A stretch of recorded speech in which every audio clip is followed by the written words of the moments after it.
जय हिंद, जय भारत। कैसे हो प्रिय विद्यार्थियों? आशा करता हूं आप सभी लोग स्वस्थ होंगे और बढ़िया तरीके से अपनी पढ़ाई कर रहे होंगे। मैं Sanjay Chauhan discovery study circle के यूट्यूब परिवार में आपका स्वागत करता हूं और एक नए विषय के साथ, एक नई सीरीज के साथ, इसका नाम है इतिहास और भारतीय इतिहास। दोनों क्यों लिखे मैंने आपको बताऊंगा कारण। बच्चों, इतिहास मेरा हमेशा प्रिय विषय रहा है, पढ़ते समय भी और पढ़ाते समय भी। इतिहास के साथ हमने बहुत लंबा समय व्यतीत किया है। जब तक यूपीएससी के मेंस दिया, इंटरव्यू दिया, पहले क्योंकि पहले प्री में एक विषय हुआ करता था ऑप्शनल, अब तो केवल जीएस और सीसेट होता है। पहले सीसेट की जगह होता था एक ऑप्शनल। तो इतिहास लंबे समय तक अपना ऑप्शनल रहा है प्री में, फिर मेंस में भी रहा। सेकंड ऑप्शन बदलते रहे, पहले पब्लिक एड, फिर दर्शन शास्त्र, और यूपी का जब एग्जाम दिया, यूपी की मुख्य परीक्षाएं दी, तब सोशल वर्क रहा। खैर, ये तो इतिहास के साथ जर्नी रही अपनी लंबे समय तक, इसलिए इतिहास एक इंटरेस्टिंग विषय है। इतिहास के अंदर भूगोल भी समाहित है, संविधान भी समाहित है, विज्ञान भी समाहित है। और आप जानते होंगे अल बरूनी ने तो यह कहा था कि इतिहास समस्त विज्ञानों की जननी है। किसने कहा था? अल बरूनी ने। अल बरूनी वो व्यक्ति है बच्चों जिन्होंने भारतीय संस्कृत का अध्ययन किया, और वो वैसा पहला मुस्लिम था जिसने भारतीय पुराण, भारतीय संस्कृत का अध्ययन किया। वो था अल बरूनी, जो महमूद गजनवी के साथ भारत आया था। इसकी पुस्तक का नाम है तहकीकात हिंद, या किताबुल हिंद बोलते हैं उसको। खैर, ये तो बात हुई इतिहास की। इतिहास की सीरीज मैं क्यों शुरू कर रहा हूं, उसके पीछे भी कारण है। बहुत सारे एग्जाम हैं अभी, पीजीटी, इसमें एसएसटी का पोर्शन है इतिहास, पीजीटी इतिहास, यूपी पेट 2022 10 नंबर का इतिहास है, मायने रखता है 10 नंबर। अन्य परीक्षाएं जो आएंगी उसमें इतिहास का वेटेज बढ़ेगा, ये जान लीजिए आप। इतिहास सभी विषय की जननी है अगर देखा जाए तो। भूगोल भी इतिहास के अंदर है, संविधान भी इतिहास के अंदर है, अर्थशास्त्र का विकास, अर्थशास्त्र की बातें, चाहे वो विंसेंट स्मिथ हो, एडम स्मिथ हो, वो सब किससे जुड़े हुए हैं? इतिहास से जुड़े हुए हैं। इतिहास के अंदर सब कुछ समाहित है। लोक प्रशासन भी इतिहास में है, अर्थशास्त्र भी इतिहास में है, विज्ञान भी इतिहास में है, भूगोल भी इतिहास में है। तो इतिहास में क्या बच्चों? सभी चीज इतिहास में समाई हुई है। तो इसलिए इतिहास का अध्ययन जरूरी हो जाता है। और हम इस तरीके से कहानी के रूप में इतिहास पढ़ेंगे कि आपको आनंद की अनुभूति होगी। जो है ना, जो 9 रस हैं, जिसमें श्रृंगार रस है, रौद्र रस है, वीर रस है, हर रस के साथ हम इतिहास को पढ़ेंगे कि इतिहास हमें बुद्धिमान ही नहीं, अपनी सभ्यता, अपनी संस्कृति के प्रति हमारा लगाव भी पैदा करता है और हमारे अंदर उत्साह भी बनाता है। चलिए देखते हैं इतिहास के बारे में। किसी भी विषय को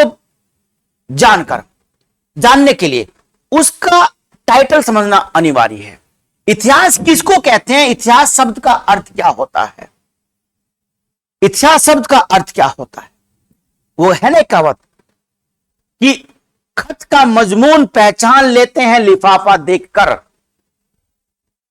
मतलब समझे? खत का मजमून जान लेते हैं लिफाफा देखकर, अर्थात खत के अंदर क्या लिखा है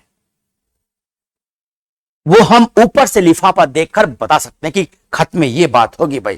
प्रेम पत्र है, या निमंत्रण पत्र है, या आमंत्रण पत्र है, या कौन सा पत्र है।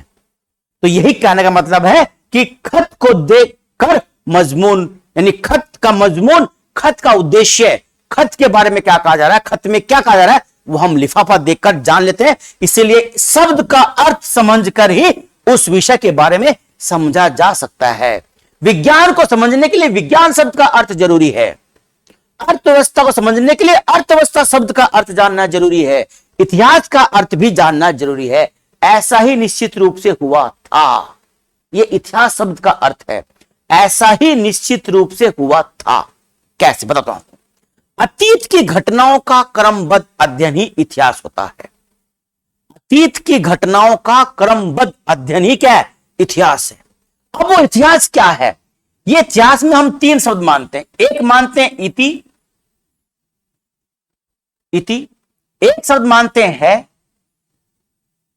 एक शब्द मानते हैं आस।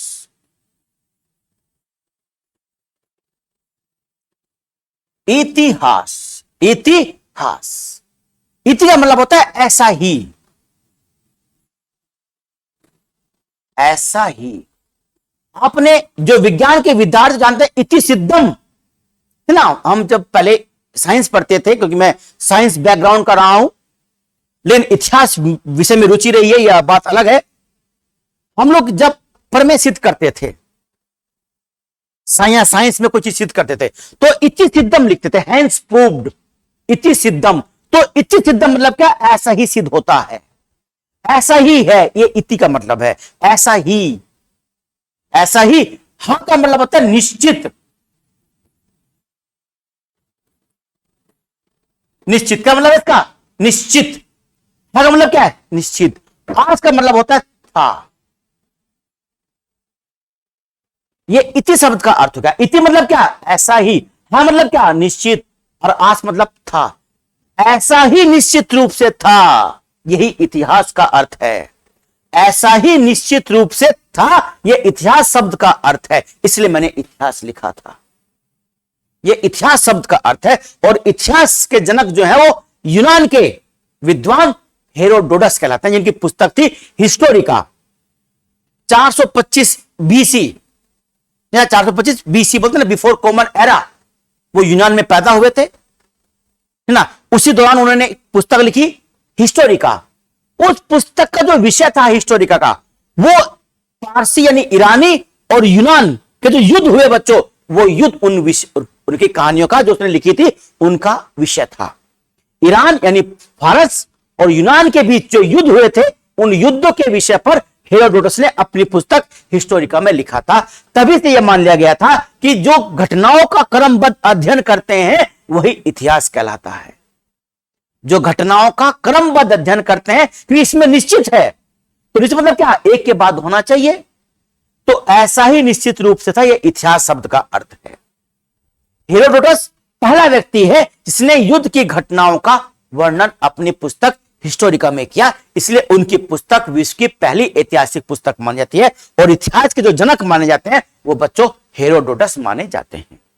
ठीक है, चलिए हिस्टोरिका की वजह से अब हमको पढ़ना भारतीय इतिहास, हमको विश्व इतिहास नहीं पढ़ना है। विश्व इतिहास तो विषय सिविल सर्विस में, जिसे आईएएस का या पीसीएस का जो पेपर होता है उसमें मेंस में आता है विश्व इतिहास। विश्व इतिहास से हम आपकी तुलना करते हुए चलेंगे, तभी तो बृहद व्यापक ज्ञान मिला आपको मिलेगा। जब भारत में यह हो रहा था तो विश्व में क्या हो रहा था। भारत में अकबर का राज था तो उस समय इंग्लैंड में यानी यूरोप में क्या हो रहा था। जब भारत में 1857 की क्रांति हुई तो उस समय जर्मनी और इटली में क्या हो रहा था, फ्रांस में क्या हो रहा था। जब भारत में अंग्रेजी राज की स्थापना हो रही थी तो अमेरिका और फ्रांस में क्रांतियां हो रही थी।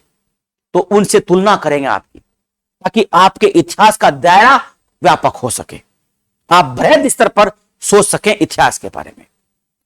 देखो, इतिहास, विश्व इतिहास की कुछ घटनाएं एसएससी के एग्जाम में, सीजीएल हुआ या अन्य एग्जाम में पूछ ली जाती है।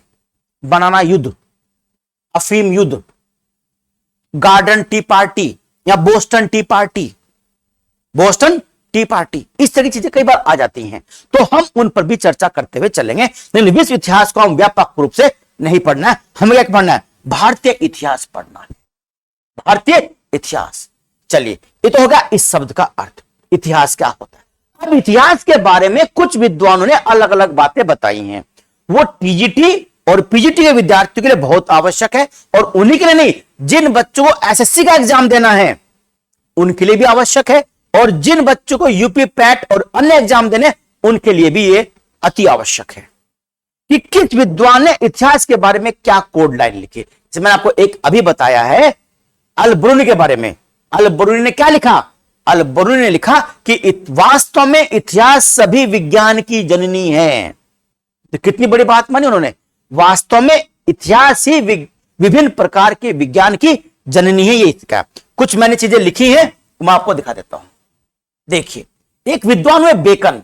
कौन हुए, बेकन।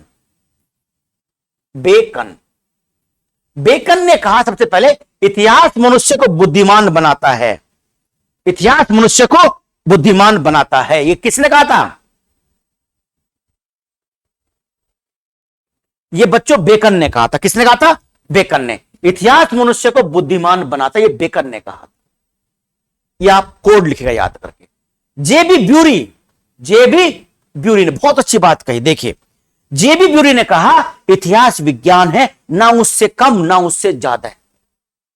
ये ब्यूरी ने कहा था। पूरा वाक्य क्या है? इतिहास विज्ञान है, ना उससे कम ना उससे ज्यादा। ये किसने कहा? ये जेबी ब्यूरी ने कहा। ब्यूरी ने क्या कहा? अभी बताया मैंने आपको। क्या कहा? इतिहास समस्त विज्ञान की जननी है, अर्थात इतिहास से ही विज्ञान का जन्म हुआ है। विज्ञान का मतलब होता है व्यवस्थित ज्ञान, और इतिहास भी तो व्यवस्थित ज्ञान ही है। मैंने क्या बताया आपको?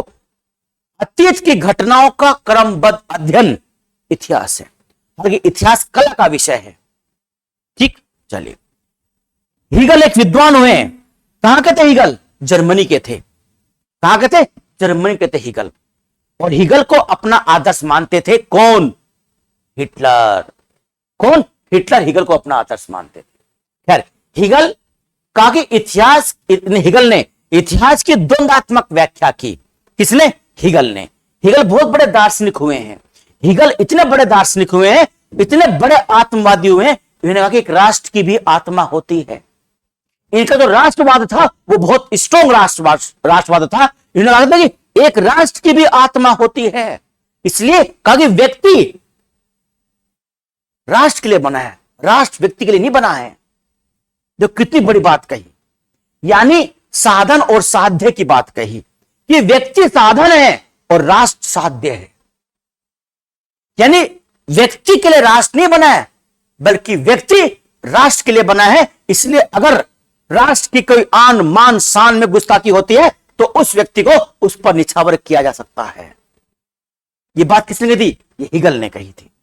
हमारे राष्ट्र की भी आत्मा होती है, और व्यक्ति राष्ट्र के लिए बना होता है, राष्ट्र व्यक्ति के लिए नहीं होता है। यानी साधन और साध्य में मनुष्य को साधन बताया, यानी व्यक्ति साधन है और राष्ट्र क्या है? साध्य है। तो इन्होंने इतिहास की द्वंद्वात्मक व्याख्या की। किसने? हीगल ने। और बहुत सारी बातें हैं, द्वंद्वात्मक इतिहास क्या है वो सब बातें यहां बताने की आवश्यकता नहीं है। कार्ल मार्क्स ने क्या कहा? कार्ल मार्क्स जानते हैं कार्ल मार्क्स के बारे में भी? कार्ल मार्क्स जर्मनी के थे जो इंग्लैंड में चले गए थे, ठीक ना? कार्ल मार्क्स सबसे वैसे क्या बताऊं आपको, सबसे महत्वपूर्ण अगर व्यक्ति हैं 19वीं सदी के या कह लो वर्तमान के दौर के, वो कार्ल मार्क्स है। ऐसे व्यक्ति जिन्होंने पूरी दुनिया को दो भागों में बांट दिया। एक वो जो कार्ल मार्क्स के विचारों को मानती थी, यानी समाजवादी या साम्यवादी, और एक वो जो इनके विचार को नहीं मानती थी, यानी पूंजीवादी, और उसे उदारवादी कहा गया। दो धड़ों में बांटने वाला व्यक्ति यही था कार्ल मार्क्स। चलिए, फिर किसने कहा? जीएल नेहरू, पंडित जवाहरलाल नेहरू, भारतीय स्वतंत्रता सेनानी, भारतीय प्रधानमंत्री, भारतीय व्यक्तित्व। इतिहास परिवर्तनों का लेखा मात्र है, कि जो परिवर्तन होता है विगत वर्षों में वही वास्तव में इतिहास है। जो विगत वर्षों में परिवर्तन है वही वास्तव में क्या है? इतिहास है। इसलिए हर व्यक्ति इतिहास की व्याख्या बच्चों अलग अलग कर रहा है। याद रहेगी बात आपको? ये इतिहास की अलग अलग व्याख्या होगी जो मैंने आपको बताई। चलिए अब हम स्टार्ट करते हैं। इतिहास, तो मैंने आपको बताया कि इतिहास क्या है, इतिहास शब्द का अर्थ क्या होता है, इतिहास वास्तव में क्या है, किसने इतिहास के बारे में क्या कहा, ये बातें हमारी हो चुकी है। पीजीटी और पीजीटी के लिए तो ये लाइनें बहुत इंपॉर्टेंट है। चलिए देखते हैं आगे। इतिहास की बात करें, अगर केवल इतिहास की बात करें तो भारत में अगर एक बात करें भारतीय इतिहास की, किसकी? भारतीय इतिहास की। भारतीय इतिहास की जो पहली ऐतिहासिक पुस्तक मानी गई है बच्चों, जिसमें इतिहास या कहो अतीत की घटनाओं का क्रमबद्ध अध्ययन हुआ है, वो पुस्तक है बच्चों राजतरंगिणी। राजतरंगिणी यह पुस्तक कश्मीर के राजा था एक हर्ष का दरबारी कवि कल्हण ने लिखी थी। यह भारत की पहली ऐतिहासिक पुस्तक है जो 12वीं सदी में लिखी गई थी। 12वीं सदी में लिखी गई थी कलम। क्या उससे पहले भारत में इतिहास की पुस्तकें नहीं लिखी गई? अथर्ववेद, कौन सा वेद बच्चों? अथर्ववेद। अथर्ववेद वो वेद है जो इतिहास शब्द का उल्लेख सबसे पहले करता है। अथर्ववेद में इतिहास शब्द का उल्लेख हुआ है। उसके बाद जो हमारी पुराण लिखी गई, जो हमारे पुराण ग्रंथ लिखे गए, जो हमारी पुराण लिखी गई, ये भी ऐतिहासिक पुस्तकें मानी जाती हैं। लेकिन समस्या क्या है? इन पुराणों में जो इतिहास लिखा हुआ है वो क्रमबद्ध तरीके से नहीं है। जो अन्य स्रोत हैं, बौद्ध धर्म है, जैन धर्म है, कुछ अभिलेख हैं, कुछ अन्य ग्रंथ हैं, उनके आधार पर कुछ राजा बाद में हुए और पुराणों में वो राजा पहले हुए। तो इसलिए पुराणों को ऐतिहासिक तो हम जरूर मानते हैं, लेकिन उस ऐतिहासिक संदर्भ में नहीं मानते जिस संदर्भ में अन्य पुस्तकें मानी जाती हैं। हिस्टोरिका थी हेरोडोटस की, तो हिस्टोरिका में क्रमबद्ध लिखा गया चीजों को। राजतरंगिणी है। राजतरंगिणी क्या है? देखो, मैं कहता शब्द का अर्थ समझ लो। राज यानी राजा, तरंग मतलब नदी, गिणी मतलब क्रम।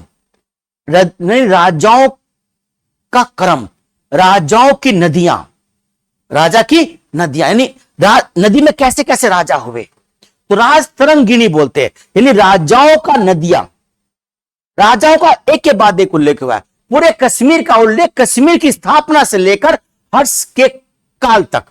एक हर्षवर्धन हुआ, वो बच्चों गुप्त सरकार का राजा है, जो कन्नौज का राजा था, कन्नौज का, है ना। और जो हर्ष हुआ है ये कश्मीर का राजा था। ये हर्ष अलग है, वो हर्षवर्धन अलग है। उसका दरबार में था बाण भट्ट, हर्षवर्धन के दरबार में इन्हें पुस्तक लिखी थी, कौन सी? हर्ष चरित्र।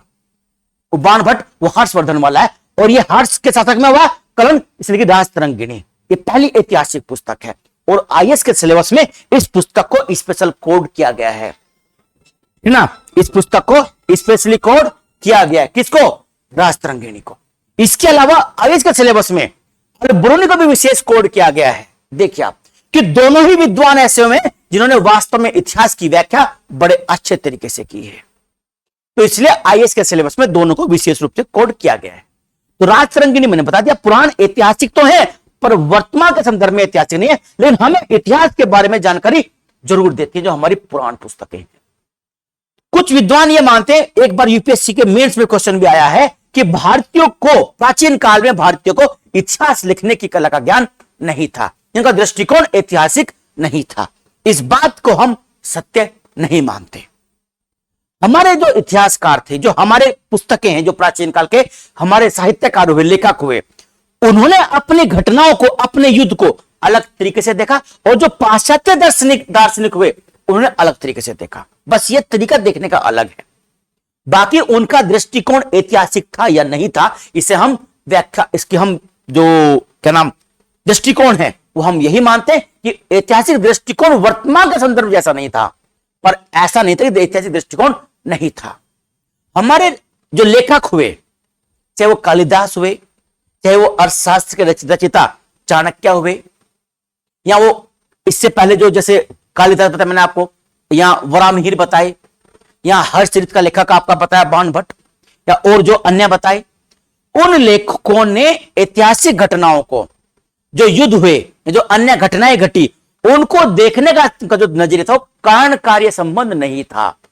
उन्होंने यह देखा कि किस युद्ध का प्रभाव समाज पर क्या पड़ा, व्यक्ति पर क्या प्रभाव पड़ा, इस युद्ध से समाज ने क्या सीखा, इस युद्ध से आगे चल के भविष्य कैसा होगा। उनकी व्याख्या महाभारत जैसे ग्रंथ में की गई है। महाभारत में कहीं पर भी आम जन के बारे में चर्चा देखो पूरे तरीके से नहीं है, लेकिन महाभारत में जब हम महाभारत देखते हैं और भीष्म पितामह या विदुर के माध्यम से यह बताने का प्रयास किया गया महाभारत में कि जो ऐसे युद्ध होते हैं उनसे कभी भी शांति की स्थापना नहीं हो सकती है। युद्ध कभी शांति स्थापित नहीं कर सकता है। युद्ध से जनता की हानि होती है, वास्तव में जन हानि होती है। जनता के कल्याण का मार्ग युद्ध नहीं हो सकता, यह महाभारत ने स्पष्ट किया है। तो हमारा जो दृष्टिकोण था देखने का, वो युद्ध का महत्व क्या है, युद्ध का नुकसान क्या है, समाज के लिए कितना लाभदायक है, कितना नुकसानदायक है, हमने इस तरह की व्याख्या करी। दूसरी ओर हमारे प्राचीन भारतीय समाज के जो लोग थे, लेखक थे, वो अध्यात्म से अधिक प्रभावित थे, जो कि हमारी मजबूत पूंजी है आध्यात्मिक। तो अध्यात्म से प्रेरणा लेकर उन्होंने ऐसी पुस्तकें लिखी जो वास्तव में प्रेम ग्रंथों पर आधारित थी, जिनमें हमें उत्साह झलकता है, वीरतापन झलकता है। तो हम जो संस्कृति है वो उत्साहपूर्ण संस्कृति रही है। जबकि हम अगर पश्चिम की बात करते हैं तो वहां सामंत काल रहा, सामंतवाद लंबे समय तक रहा, ऐसा विभत्स दौर रहा यूरोप के अंदर तो कि आप सोच भी नहीं सकते। हमारे यहां तमाम विद्वान आए, मैं गैस्त नहीं जाया, भारत में दास प्रथा नहीं है, जबकि भारत में दास प्रथा थी, पर वैसी दास प्रथा नहीं थी जैसे कि यूरोप के अंदर या यूनान के अंदर थी। वहां दासों की स्थिति बहुत खराब थी और हमारे यहां तो दास बहुत अच्छे हुए हैं। आप जानते हैं दासता से मुक्त होने का अधिकार भी था। महाभारत में दिखाया गया है कि भीष्म पितामह अंतिम युद्ध में जाने से पहले अपने दो सेवकों को कहते हैं, अब जाओ, तुम आज से सामान्य नागरिक हो, दास नहीं हो। यानी अगर उनका स्वामी चाहे तो राजा को, दासों को उनकी दास से मुक्त कर सकता था। हमारा यह प्रावधान था। तो हमारा जो इतिहास रहा है वो उत्साहपूर्ण इतिहास रहा है, वो वीरता से परिपूर्ण इतिहास रहा है, वो एक सकारात्मक दृष्टिकोण वाला इतिहास रहा है। इसलिए हमने इतिहास की व्याख्या उस संदर्भ में नहीं करी जिस संदर्भ में हेरोडोटस ने करी, है ना। तो हम पुराणों को ऐतिहासिक तो मानते हैं, पर की तुलना अगर आज से करें तो वास्तव में ऐतिहासिक नहीं है। और बात करें प्राचीन काल के इतिहास लेखकों की, तो वो इतिहास जो लेखक थे उनका दृष्टिकोण चीजों को देखने का अलग था। पर ऐसा कहना कि उनको इतिहास की जानकारी नहीं थी या उनको लिखने की जानकारी नहीं थी, ऐसा सत्य नहीं है। ठीक है बच्चों, ये तो हुआ आपका जो मैंने बताया आपको भारतीय वो इतिहास के बारे में क्या क्या चीजें हैं। अब जो भारतीय इतिहास है,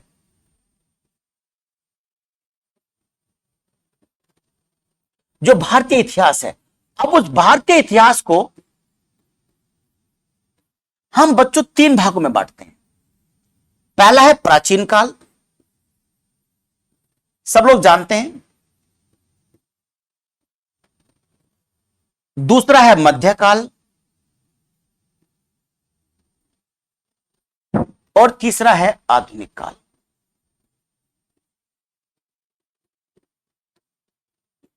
सब लोग इसके बारे में जानते हैं। कब से कब तक है भी लिखाऊंगा अभी आपको, तो क्यों बांटा गया ये बताऊंगा आपको। जैसे अगर मैं आपको बताऊं, सबसे पहले जेम्स मिल हुए। कौन हुए? जेम्स मिल। जेम्स मिल वो विद्वान हैं जो कभी भारत में नहीं आए, ना उनको भारतीय भाषाओं की जानकारी थी, ना उन्होंने भारतीय पुराण पढ़ी, ना उन्होंने भारतीय रामायण पढ़ी, ना महाभारत पढ़ा। फिर भी उन्होंने भारतीय इतिहास को, उनकी एक पुस्तक है भारत में ब्रिटिश साम्राज्य, भारत में ब्रिटिश साम्राज्य या British history of India, British history of India उनकी पुस्तक का नाम है, जेम्स मिल की। उन्हें भारतीय इतिहास को तीन भागों में बांटने का कंसेप्ट दिया। उन्हें प्राचीन काल को कहा हिंदू काल, हिंदू काल का। मध्य काल को नाम, इसको नाम दिया मुस्लिम काल, उसको नाम दिया ब्रिटिश काल। कौन सा? ब्रिटिश काल। ये जेम्स मिल द्वारा तीन विभाग इसमें बांटा गया। हिंदू काल प्राचीन काल था, मुस्लिम काल मध्य काल का, और ब्रिटिश काल आधुनिक काल को कहा। कभी भारत में नहीं आया, लेकिन भारत का विभाजन सांप्रदायिक आधार पर किया। 1806 और 1818 के बीच की बात है ये 1810, 12, 15 के बीच की बात है, जब भारत पर धीरे धीरे ब्रिटिश राज की स्थापना हो रही थी। 1802 में जाके जब संधि हुई थी, बस्सीन की संधि, उसमें मराठा जो था आपका पेशवा बाजीराव द्वितीय, उसने का नाम बस्सीन संधि स्वीकार कर ली और मराठे भी एक प्रकार से अंग्रेजों के अधीन हो गए थे। तो बच्चों उस काल को उसने कहा ब्रिटिश काल। मध्यकाल को क्या कहा? मुस्लिम काल, यानी मुसलमानों का काल, उसको कहा हिंदू काल। तो भारत का विभाजन को उसने सांप्रदायिक विभाजन किया। कैसा क्या? सांप्रदायिक विभाजन उसने भारत का किया, क्योंकि सही नहीं था। जो कभी भारत में नहीं आया, संस्कृति को जानता नहीं है और लिखे जा रहा है बांट दिया भारत को। लेकिन एक उसने अच्छी बात कर दी, उसने हमें तीन भागों में बांटने का आधार दे दिया। क्या? तीन भागों में बांटी। प्राचीन काल, मध्यकाल, आधुनिक काल। बांटने कोई तरीका नहीं होता है भाई। 1206 तक प्राचीन काल और 1206 में, जैसे 1206 शुरू हुआ, 1 जनवरी 1206 सुबह जब आंख खुले, मध्यकाल शुरू हो गया? वो नहीं। जब शुरू हुआ क्या, हम मान 1707 से औरंगजेब की मृत्यु से, या 1757 से प्लासी युद्ध के बाद, कि 1757 में युद्ध हुआ प्लासी का, भारत में अंग्रेज आ गए, तो आधुनिक काल शुरू हो गया। 1757 की ना 1 जनवरी सुबह का टाइम, अरे आधुनिक काल शुरू हो गया? ऐसा नहीं होता है कि 1 तारीख से आधुनिक काल शुरू होगा। ये केवल युग बोध, उस युग की महत्वपूर्ण प्रचलित मान्यता, परंपरा, शासन पद्धति के आधार पर हमने उस युग को अलग अलग 3 भागों में बांट दिया है। यानी उस युग की जो प्रचलित परंपरा थी, जो शासन प्रणाली थी, उस शासन प्रणाली, उस परंपरा, उस युग की मान्यताओं के आधार पर हमने पूरे इतिहास को, ताकि अध्ययन की दृष्टि से सही हो सके, 3 भागों में बांट दिया, प्राचीन काल, मध्यकाल, आधुनिक काल।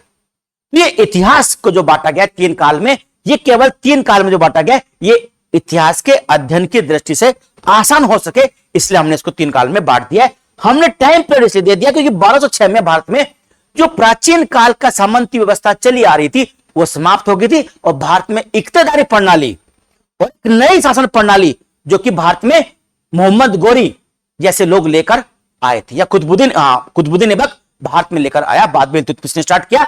इस तरह की जो चीजें भारत में आई, तो हमने बोल दिया उसको मध्यकाल की शुरुआत। 1757 में जब भारत में ब्रिटिश राज की स्थापना होगी और भारत में ब्रिटिश प्रणाली धीरे धीरे डेवलप होने लगी, तो हमने बोल दिया उसको आधुनिक काल। तो वो नहीं है, वो कल पढ़ने यानी अध्ययन के तरीके के लिए आसान हो सके, और हमने उस युग बोध की, उस युग की जो महत्वपूर्ण प्रणाली थी, उसके आधार पर 3 भागों में उसको बांट दिया। तो जेम्स मिल पहला व्यक्ति जिसने 3 भागों में बांटा, हिंदू काल, मुस्लिम काल, ब्रिटिश काल, जो कि सही विभाजन नहीं था, इसलिए हम इसको सही नहीं मानते, इसलिए हम इसको मिटा देते हैं।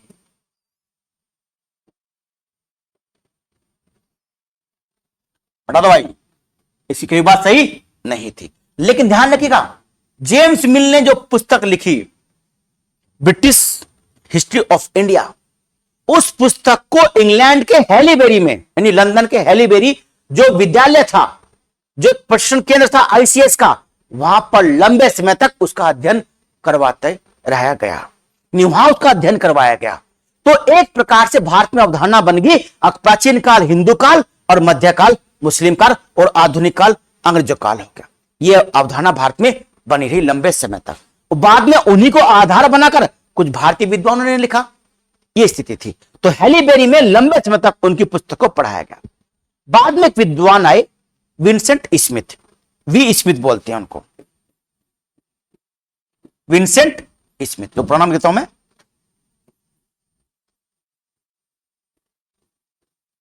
इनकी पुस्तक का नाम है अर्ली हिस्ट्री ऑफ इंडिया।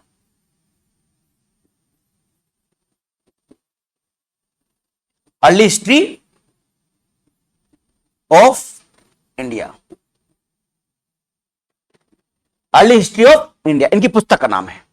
इस पुस्तक में भी एक प्रकार से भारत का विभाजन इसी प्रकार से किया गया था, और बहुत लंबे समय तक यह पुस्तक भी जो आईसीएस की तैयारी करने वाले बच्चे थे, जो आईसीएस की ट्रेनिंग लेते थे, उनको लंबे समय तक पढ़नी पड़ती थी, अर्ली हिस्ट्री ऑफ इंडिया। लेकिन इस पुस्तक का 1/3 भाग तो सिकंदर के आक्रमण से भरा हुआ है। अब सिकंदर का आक्रमण भारत के लिए बहुत फायदेमंद हुआ, यूनानी ने भारत पर आक्रमण किया तो ये लाभ हुआ भारतीय को, ये हुआ, वो बहुत सारी बातें, तो इसलिए इस पुस्तक को बहुत ज्यादा अच्छा नहीं माना जाता। भारतीय विद्वान हुए है ना, भंडारकर महोदय हुए, नीलकंठ शास्त्री है, उन्होंने दक्षिण भारत का इतिहास लिखा, बड़ी अच्छी किताब है नीलकंठ शास्त्री की। और राजेंद्र लाल मित्र हुए, रोमिला थापर हुई, राजेंद्र लाल मित्र है ना, ये तमाम विद्वान भारत के हुए, जो आधुनिक में भी है, पहले भी थे। रामचंद्र गुहा आधुनिक इतिहासकार हैं, जो इतिहास की व्याख्या कुछ अलग तरीके से कर रहे हैं। अगर आपको इतिहास के बारे में और जानना है तो रामचंद्र गुहा की पुस्तकें आप जरूर पढ़ें। ये तो भारत का 3 काल का विभाजन हो गया। कैसे आप जानती हैं इसका समय कैसे था, मैं आपको बता देता हूं। प्राचीन काल से यानी पाषाण काल से लेकर, जब से मानव का शुरू हुआ, पाषाण से लेकर 1206 तक का जो काल था, कौन सा था? प्राचीन काल। 1206 यानी कुतुबुद्दीन ऐबक द्वारा दिल्ली सल्तनत की स्थापना के साथ से लेकर 1757 तक का प्लासी युद्ध तक का काल, कौन सा काल? मध्यकाल। और ये 1700 57 से 1947 तक के काल को हम बोलते हैं आधुनिक काल। 47 से अब तक के काल को बोलते हैं स्वतंत्रता के बाद का भारत। स्वतंत्रता के बाद का भारत। तो इन तीनों को हमको अध्ययन करना है, प्राचीन काल, मध्य काल और आधुनिक काल। ठीक, हम पहले अध्ययन करेंगे प्राचीन काल का। देखो, जब तक इतिहास को क्रमबद्ध तरीके से नहीं पढ़ोगे, एक घटना के बाद एक घटना का अध्ययन नहीं करोगे, इतिहास समझ में नहीं आएगा। मैं शुरू कर दूं मध्यकाल से पढ़ाना, समझ में तो आ जाएगा, पर वो बात नहीं होगी कि मध्यकाल पढ़ते समय मैं कई बार बातें करूंगा अशोक की, अकबर की तुलना करूंगा अशोक से, औरंगजेब की तो तुलना करूंगा फिर हर्षवर्धन से, समुद्रगुप्त वगैरह से, सबसे। तो जब उनके बारे में नहीं मालूम होगा पूरी तरीके से, तो कैसे आप अकबर के बारे में जान लोगे? इसलिए क्रम से पढ़ते आते हैं लगातार। पाषाण काल से भी पढ़ते आएंगे। 1 लाख साल पुराना, देखिए आप 1 लाख साल या 1 लाख साल नहीं बल्कि 10 लाख साल से लगातार मानव इतिहास रहा है। तो हम शुरुआत करते हैं प्राचीन काल से। किसे? प्राचीन काल से। प्राचीन काल सबसे पहला, प्राचीन काल का सबसे पहला चैप्टर आता है पाषाण काल। कौन सा काल? पाषाण काल। पाषाण काल के बारे में बच्चों बताया, इसमें थोड़ा लिखा है मैंने, आपको बताता हूं आपको। देखिए, पाषाण काल ये है। इस पाषाण काल को 3 भागों में बांटते हैं, पूरा पाषाण काल, मध्य पाषाण काल, नवीन पाषाण काल। अब इस पाषाण काल को क्या कहते हैं, क्यों पाषाण काल बोला जाता है, 3 भागों में क्यों बांटा गया, किस आधार पर बांटा गया? औजारों के आधार पर, औजारों की प्रकृति के आधार पर, औजारों के प्रयोग करने के तरीके के आधार पर, औजार किस तरह के थे उनके आधार पर। पूरा पाषाण काल के 3 प्रकार हैं, कौन कौन से? मध्य पाषाण काल, नव पाषाण काल कब से कब तक रहा, ये सब इसमें लिखा हुआ है, ठीक ना। और कब से कब तक है ये, कब भारत में, जैसे अगर आपसे पूछे आग का आविष्कार कब हुआ, पहिया कब आया, मर्दभांड कब बना, चावल के प्रमाण कब मिले, हल के प्रमाण कब मिले, खेती के प्रमाण कब मिले, तो ये किस काल में मिले, तो हम इसमें पढ़ेंगे पाषाण काल में, ठीक ना बच्चों। तो ये हम पढ़ेंगे कल की क्लास में पाषाण काल के बारे में। कल की हमारी क्लास होगी पाषाण काल की क्लास। आज तो कल इतिहास का परिचय था और आपको ये बताना था कि हमारी इतिहास की क्लास प्रतिदिन चलेगी क्रमबद्ध तरीके से, कभी रुकेगी नहीं, लगातार चलेगी। और प्रतिदिन आपको 6 बजे या 6 से पहले 5 बजे तक आपको इतिहास की क्लास मिल जाया करेगी। तो आप इतिहास को पढ़िए हमारे साथ, ना आपको इतिहास का विद्वान बना दिया तो नाम बदल दीजिएगा, ठीक है। चलिए, ये पाषाण काल हुआ, इसे शुरुआत करते हैं। इतिहास की जो व्याख्या और भी हो सकती है बहुत तरीके से, लेकिन इतिहास की इतनी अधिक व्याख्या करने की आवश्यकता फिलहाल नहीं है। जब हम कोई चैप्टर पढ़ेंगे उसकी व्याख्या हम पूरी तरीके से करेंगे। पाषाण काल है, पूरी तरीके से पाषाण काल पढ़ेंगे। 40-45 मिनट की वीडियो में पाषाण काल कभी समाप्त नहीं होता है।